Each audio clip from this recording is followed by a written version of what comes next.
BNP কে সামনে রেখে সেটা এনসিপি আর জামাতের উপরে দাগাচ্ছে আমাদের সকল সুশীল সমাজ। এখন আপনি কোথাও বিএনপি জামাত রাজাকার এই শব্দ শুনবেন না, এখন আর বলে এনসিপি জামাত রাজাকার। বাপের বড় ছেলের থেকে আর বড় কে হয়ে উঠতে পারে?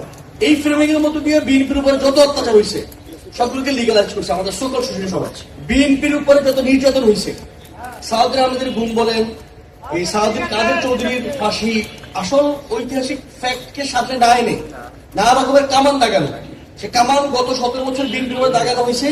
একটা শাহবাগের চেয়ে আর কত বড় শাহবাগ হয়ে উঠবেন, আওয়ামী লীগের চেয়ে কত বড় আওয়ামী লীগ হয়ে উঠবেন। যে সকল লোকজন এনসিপি জামাত রাজাকার বলে, এরা কোনো না কোনো ভাবে আবার আওয়ামী লীগের পেট্রোলেশন পাইলে শব্দবন্ধনী চেঞ্জ করে বিএনপি এনসিপি জামাত তিনটাকে রাজাকার বলবে। বিএনপি আমাদের যে সকল সেকুলার, আমাদের যে সকল সুশীল সমাজ তাদের ফাঁদে বসে। দেখেন এই সকল সুশীল সমাজ গত 17 বছর ধরে বিএনপির উপরে যত নির্যাতন হয়েছে, সাউদির আহমেদের গুম বলেন, এই সাউদির কাদের চৌধুরীর ফাঁসি, হুম্মাম কাদের চৌধুরীর যেই গুম হওয়া, আরো যে তাদের অগণিত নেতা কর্মীদের রিজার্ভ ব্যারেন্স, এক্সিকিউশন কিলিং, এই সকল কিছুর পক্ষে মত উৎপাদন করা। কি দিয়ে মত উৎপাদন করা? এরা সব রাজাকার। মানে তখন একটা শব্দবন্ধনী ছিল যেটা পত্রিকা টিভিতে দেখা যেত যে বিএনপি জামাত রাজাকার, তখন বিএনপি জামাত জোটে ছিল, ফলত উভয় দল রাজাকার। এই ফ্রেমিং এর মধ্যে দিয়ে বিএনপির উপরে যত অত্যাচার হয়েছে সবগুলোকে লিগালাইজ করছে আমাদের সকল সুশীল সমাজ। এই সকল সুশীল সমাজ এখনো ওই রাজাকারের মধ্যে আটকে গেছে, কিন্তু শব্দ চেঞ্জ হয়েছে, এখন হয়ে গেছে এনসিপি জামাত রাজাকার, এখন বিএনপি জামাত রাজাকার নেই। ফলত কি হয়েছে যে এই যে রাজাকার হিসেবে ট্যাগিং করা, এই যে একটা ঐতিহাসিক যে ঘটনা, সেই ঘটনার আসল সত্য নিরূপণ না করে আসল ঐতিহাসিক ফ্যাক্টকে সামনে না এনে নানা রকমের কামান দাগানো।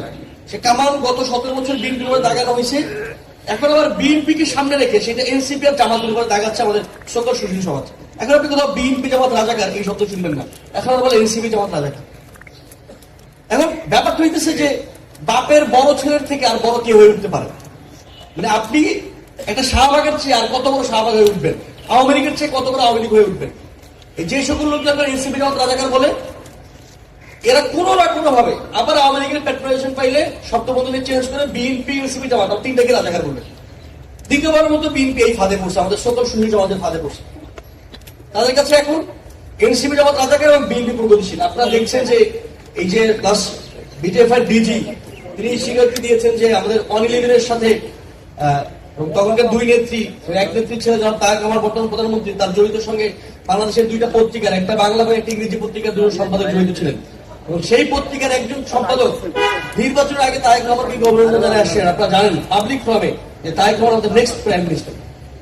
ফলত এই যে বিএনপি বারবার ঐতিহাসিক ফাঁদে পড়ে এবং ঐতিহাসিক ফাঁদে পড়ে বাংলাদেশকে পিছিয়ে নিয়ে যায়, বিএনপি এবার আরেকটা ফাঁদে পড়ছে।